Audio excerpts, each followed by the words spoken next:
Hello, this is Mamata.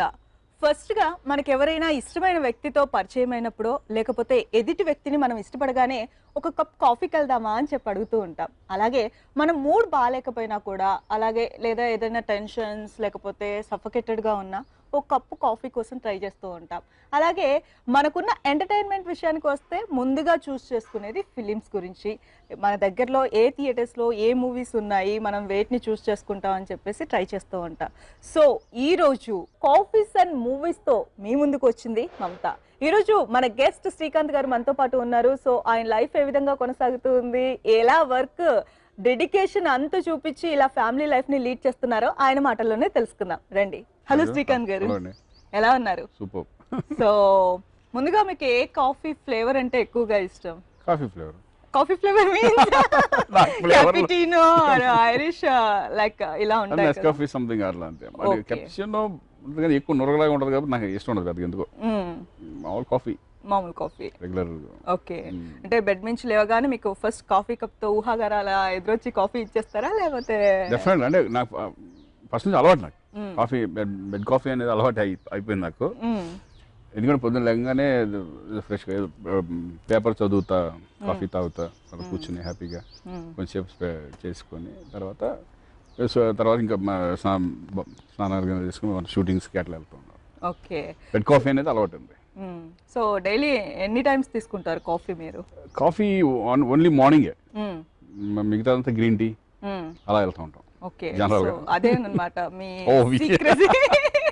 So ఎలా maintain చేస్తున్నారు sir ఇంత బాగా? అప్పుడు చూసినప్పుడు ఎగిరే పౌరమా ఆ టైంలో చూసినప్పుడు? అప్పుడు కంటే నేను ఇప్పుడు నిజంగా వెయిట్ కూడా తక్కువే. అప్పుడు ఎగిరే పౌరం కంటే ఇప్పుడు తక్కువ.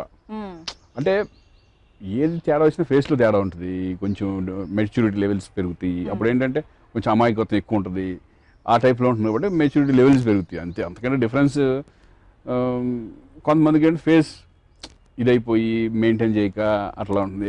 Maintenance and in the sense నాకు ఫుడ్ హ్యాబిట్స్ పర్ఫెక్ట్గా ఉంటుంది అనమాట. ఓకే, నేను అవుట్ సైడ్ ఫుడ్ తిన్న అసలు, ఓన్లీ ఇంట్లో ఉన్న ఫుడ్డే తింటా. నేను షూటింగ్స్ ఉన్నా కూడా క్యారేజ్ వచ్చేస్తుంది ఇంటికి. నా 4-5 క్యారేజ్ వచ్చేస్తుంది. నాతో పాటు నా ఆర్టిస్టులు కూడా చాలా మంది భోజనం చేస్తారు కంపల్సరీ. మరి అవుట్డోర్స్ లో ఉంటే అప్పుడేలా? అవుట్డోర్స్ లో ఉన్నప్పుడు తప్పదు కాబట్టి అక్కడ కూడా ఏంటంటే ఎక్కువ నాన్ వెజ్ తిన్నాం. నాన్ వెజ్ ఎందుకంటే నాకు అవుట్ సైడ్ నాన్ వెజ్ అంటే నాకు పెద్ద ఇది ఉండదు. ఇంట్లో తింటాను, అవుట్ సైడ్ ఏంటంటే లైట్గా తీసుకుని కర్డ్ రైస్ అండ్ సంథింగ్, లేకపోతే సాంబార్ అట్లా కొంచెం లైట్గా. ఓకే, మీకు బాగా ఇష్టమైన ఫుడ్ ఏంటి? వెజిటేరియన్.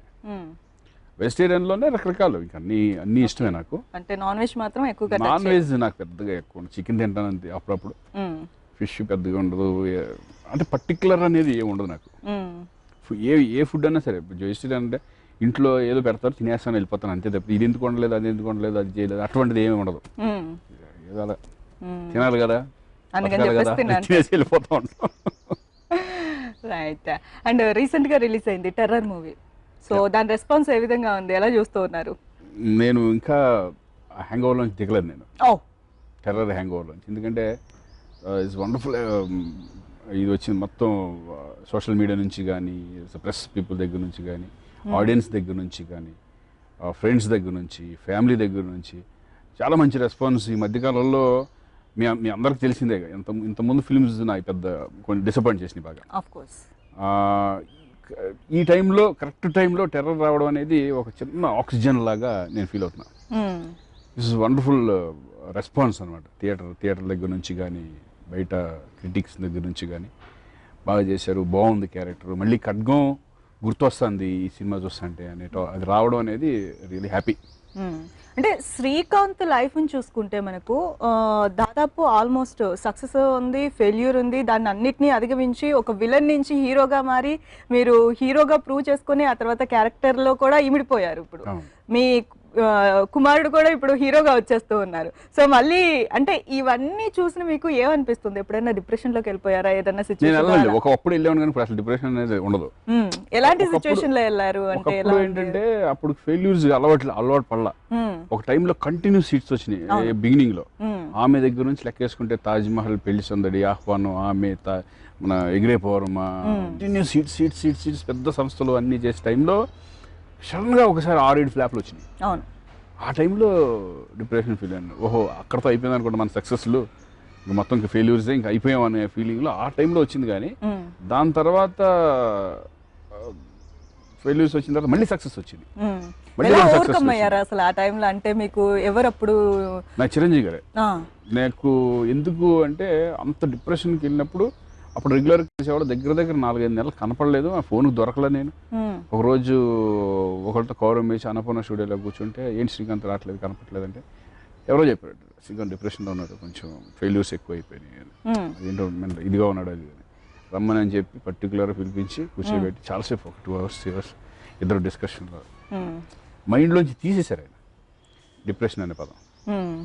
సో ఆ తర్వాత మీకు శంకర్ దాదా ఎంబీబీఎస్, ఆ తర్వాత నుంచి మళ్ళీ ఫామ్ లో కనిపించేది శ్రీకాంత్. ఆయనతో ఫేవరెట్గా ఫ్యాన్గా నేను మళ్ళీ ఆయనతో చేయడం అనేది చాలా హ్యాపీ నాకు. ఆయన నాకు తీసేది డిప్రెషన్ నుంచి మొత్తం అంతా చేసిన తర్వాత సక్సెస్ ఫెయిల్యూర్స్ ఒకే రకంగా, అంటే బాధ ఉంటుంది. ఫెయిల్యూర్స్ వచ్చినప్పుడు చిన్న ఫీలింగ్ అనేది 100% ఎవరికైనా ఉండాల్సింది ఉంటుంది. హిట్స్ వచ్చినప్పుడు హ్యాపీగా ఉంటుంది, బట్ హిట్స్ వచ్చినప్పుడు ఓ అని పొంగిపోవడాలు, క్లాప్ వచ్చినప్పుడు మళ్ళీ దిగిపోవడాలు ఏమి ఉండదు. ఆ చిన్న ఓకే ఏదో మిస్టేక్ జరిగింది, ఏం చేద్దాం నెక్స్ట్, అట్లా ఆలోచించి అట్లా ఉంటుంది తప్పితే ఇంకా అన్నిటికీ హ్యాపీగా వెళ్ళిపోతా ఉంటుంది. ఏదన్నా పాజిటివ్ తీసుకుపోతాను, అదే అలవాటు చేసేసుకున్నాను నేను కావాలని. ఇప్పుడు నాకు అందుకే ఏంటంటే ఇప్పుడు ఇన్ని సినిమాల మధ్యలో చాలా సినిమాలు డిసప్పాయింట్ చేసినా కూడా నేను హ్యాపీగానే మా ఫ్రెండ్స్ తిరుగుతాను, మా ఫ్యామిలీ అన్ని కామన్ పగల రాత్రిలాగా ఉంటాయి సర్కిల్ ఇది పైనుంచి మనం ఏది మళ్ళీ ఆధ్యాత్మికంగా వెళ్ళామనుకోండి, మన ఇదంతా సర్కిల్ ఉంటుంది. పగలు వచ్చినప్పుడు నైట్ ఉంటుంది, నైట్ వచ్చినప్పుడు మళ్ళీ పగలు ఉంటుంది, అయితే అయిపోయి ఏం పర్వాలేదు, నో ప్రాబ్లం అనుకుని మనమే పాజిటివ్ తెచ్చుకుని వెళ్ళిపోవడం. ఓకే, శ్రీకాంత్ అంటే ఒక ఖడ్గం, ఆపరేషన్ దుర్యోధన, ఇప్పుడు టెర్రర్, అంటే పోలీస్ పాత్రలు అంటే శ్రీకాంత్కి ఎందుకు అంత ఇష్టము? అంటే మీకు అలా వస్తున్నాయా లేకపోతే మీరే చూస్ చేసుకుంటున్నారా? కాదు అంటే యాక్చువల్గా పోలీస్ అనే అంటే నాకు అసలు ఇండస్ట్రీకి రాకముందు నేను దాంట్లోనే వెళ్ళాలనుకున్నాను. నేను పోలీస్ డిపార్ట్మెంటే ఇష్టం నాకు రెస్పెక్ట్ పోలీస్. ఓకే, దాంట్లోకి వెళ్ళాల్సిన దీంట్లోకి వచ్చాను, ఒక రకంగా ఫిలిం ఫీల్డ్లోకి వచ్చాను నేను. అది కాకుండా ఖడ్గం అనే ఫిలిం ముందు నేను అన్ని ఫ్యామిలీ ఓరియంటెడ్ మూవీస్ చేశాను. అన్ని మీరు అంటే ఆహ్వాన దగ్గర నుంచి ఎగిరే పౌరమ దగ్గర నుంచి లెక్కేసుకొని అన్ని ఫ్యామిలీ మూవీ చేస్తే కృష్ణవంశీ నన్ను తీసుకొచ్చి ఖడ్గంలో పడేసాడు. ఖడ్గంలో ఎప్పుడైతే ఖడ్గం వచ్చిందో శ్రీకాంత్ సీరియస్ కూడా బాగా చేస్తాడు అనేది వచ్చేసింది.